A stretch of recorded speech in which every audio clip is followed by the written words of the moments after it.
morning students. How are you? I am fine, sir, and you? I am too good. Sit down. Thank you, sir. So students, today we will understand the poem A House and a Home. Okay. ये poem है which is written by the Lorraine M. Hawley. So today we will understand what is the difference between a house and a home. Okay. What is a house?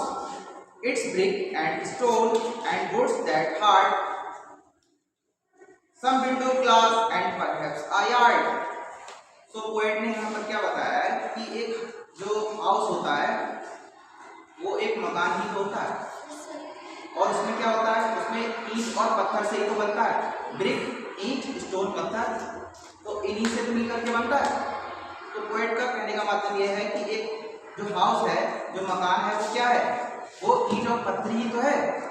And woods that hard, some window glass and perhaps a yard. और क्या होता है, जो window वगैरह होती है उसमें बहुत हार्ड वाली वुड लगती है, लकड़ी लगती है, नहीं लगती है। दरवाजों में हार्ड वाली, बहुत हार्ड लकड़ी का यूज होता है, वुड का यूज होता है। तो वो यही बोल रहे हैं, क्या होता है हाउस, क्या होता है कि ईंट और पत्थर ही तो है और इसमें एक हार्ड वाली लकड़ी का यूज होता है विंडो में, दरवाजों में। Some window glass and perhaps a yard, और जो विंडो है इसमें ग्लास लगा होता है ना, शीशा वगैरह का यूज होता है। एंड परहैप्स अ यार्ड, और यार्ड का मीनिंग जो होता है वो अ यूनिट ऑफ मेजरमेंट, मतलब ये है कि कितने स्क्वायर फीट में आपका जो मकान है वो बना है, उसको कहते हैं यार्ड। और एक इसका दूसरा मीनिंग ये है कि आपके घर के आसपास, मतलब आपका जो मकान बना है उसके जो आसपास जो एरिया है उसको यार्ड बोलते हैं। इसके दो मीनिंग है। तो कह रहे हैं कि आपके पास एक यार्ड भी हो सकता है। एंड ईव्स एंड चिमनीज, और इसको क्या कहते हैं, ईव्स।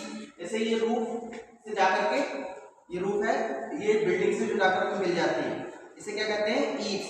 एंड चिमनीज, और चिमनीज जो होती हैं, जैसे मान लीजिए जो फैक्ट्रीज में बहुत सारी चिमनीज लगी होती हैं, है ना, और घर में भी होती हैं जो फायर प्लेस से अटैच होती है, ताकि उसके द्वारा डस्ट है, स्मोक, धुआं है, वो निकल सके बाहर के लिए, है ना। तो मकान में ये भी होता है। एंड टाइल फ्लोर्स, और जो फ्लोर्स है उस पर टाइल लगी होती है ना। And stucco and roof and lots of door. And stucco, stucco कहते हैं जब मकान बनता है जो स्टार्टिंग में, उसके बाद उस पर एक प्लास्टर होता है, एक कोट लगता है, प्लास्टर होता है, तो उसके द्वारा बहुत फर्निशिंग आती है, उसके बाद पेंट कराते हैं, तो इससे बहुत अच्छा लगता है, तो स्टोको उसे कहते हैं। एंड रूफ, रूफ है। And lots of door, and lots of doors, और बहुत सारे दरवाजे होते हैं उसमें। नाउ वी हैव अंडरस्टूड कि व्हाट इज हाउस, है ना, हाउस का मीनिंग तो समझ लिया। अब बात करते हैं home. What is home? Home क्या है? देखिए, हाउस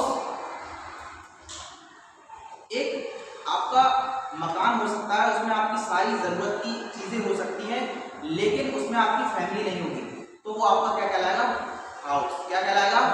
हाउस। मतलब सब कुछ हो, उसमें बहुत अच्छी सी बिल्डिंग बनी हो, बहुत अच्छा सा मकान हो। मकान आप कह सकते हैं, हाउस कह सकते हैं, चार दीवारी, है ना, तो उसमें सब कुछ होगा, आपकी सारी फैसिलिटीज होंगी, सब कुछ होगा, लेकिन अगर फैमिली नहीं है तो वो आपका हाउस कहलाएगा। तो पॉइंट हमें यही बता रहे हैं। अब now we will understand what is the home. Okay, कि home क्या है? It's loving and family. ये क्या है? इस home में जो है, home कहते हैं घर, है ना। घर किसे कहते हैं कि इसमें बहुत सारा प्यार होता है, and family, और हमारा परिवार होता है।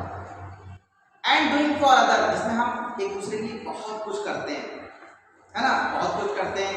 मान लीजिए कि आपका कजिन है या आपका रियल ब्रदर है ना, तो आप क्या करते हैं उसके लिए, उसका बर्थडे है तो उसको सरप्राइज देते हैं, है ना, सेलिब्रेट करते हैं। तो इससे क्या होता है, इससे उसको खुशी मिलती है, उसके फेस पर एक स्माइल आती है, तो हम बहुत कुछ करते हैं, है ना।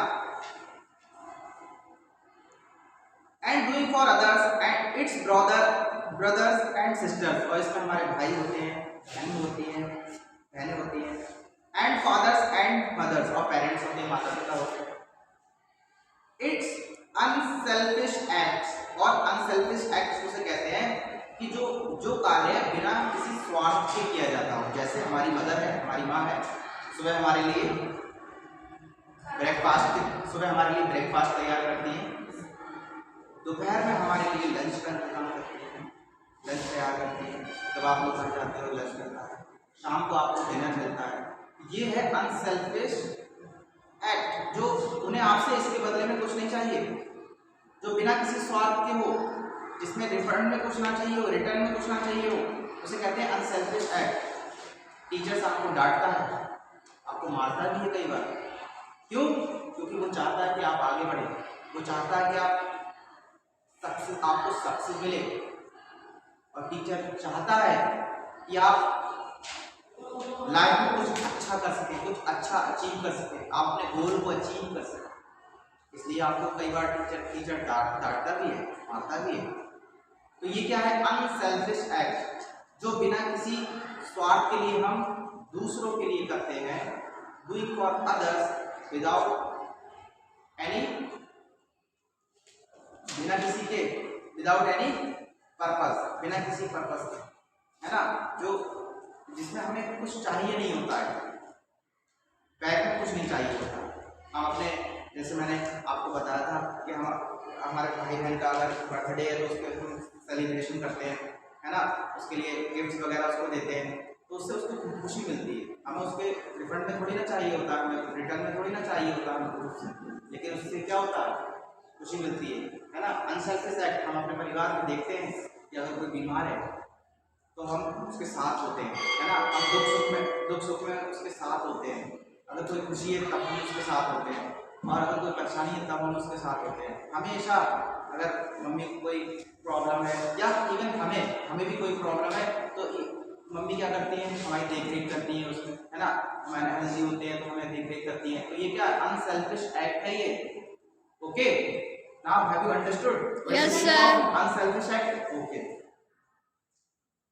And kindly sharing and showing your loved ones, you are always caring. और हम क्या करते हैं? हम अपना जो प्यार है वो एक्टिविटीज के माध्यम से दिखाते हैं। जैसे हमने देखा कि सपोज करिए कि हम बीमार हुए, हमारी मम्मा क्या करती है? आपको बार बार देखने के लिए, आप सपोज करिए कि आप क्या कर रहे हैं? सो रहे हैं, तो आप देखने का, आपको फीवर हो गया सपोज करिए, तो आप बार बार देखने के लिए आएंगी, बार बार आपको टच करेंगी कि आप ठीक है तो नहीं है, उसने भोजन किया है कि नहीं किया है ना, और उसने भोजन किया नहीं किया, अच्छे से खाना खाया कि नहीं खाया। तो ये सब क्या है? ये सब यही है कि इससे हमारे इन एक्टिविटीज से हमें पता लग रहा है कि कितनी केयर है एक दूसरे की, है ना। तो परिवार का मतलब यही होता है कि हम उसके लिए बहुत कुछ, परिवार में रह करके बहुत कुछ करते हैं, और हम अपना जो प्यार है वो शो करते हैं इसके द्वारा, एक्टिविटीज के द्वारा। Okay, now have you understood? Yes, sir. Okay, अब मैं एक आपको समरी बता दे रहा हूँ पूरे चैप्टर की, कि देखिए इस जो पोएम है, इस पोएम में जो पोएट है लॉरिन मैकॉली, तो उन्होंने क्या बोला है? उन्होंने बताया है कि डिफरेंस क्या है एक हाउस में और एक होम में। हाउस आप उसको कह सकते हैं कि आपका एक मकान 4 दीवारी का है, ठीक है, सारी फैसिलिटीज भी अगर हो, आपका परिवार नहीं है तो वो आपका हाउस कहलाएगा, वो आपका मकान कहलाएगा, ठीक है। उन्होंने बताया है इसमें कि मकान क्या होता है? मकान में ईंट होती है, पत्थर होता है, और आपका विंडो ग्लासेस भी लगती हैं, वुड का भी यूज़ होता है, लकड़ी का भी यूज़ होता है, आपका दरवाजों में, विंडोज़ में होता है ना, ग्लास भी का यूज़ होता है विंडोज़ वगैरह में। और उन्होंने कहा है कि इसमें चिमनीज वगैरह भी होती है, स्मोक धुआं निकालने के लिए, डस्ट निकालने के लिए, है ना। और मकान में आपका प्लास्टर भी होता है, सारी फैसिलिटीज़ भी होती हैं, ठीक है, और बहुत सारे दरवाजे भी होते हैं, लेकिन वो एक मकान है। जब तक फैमिली नहीं है तब तक वो एक मकान है। नाउ बात करें अगर होम की, तो एक घर है, तो घर क्या होता है? घर परिवार से होता है।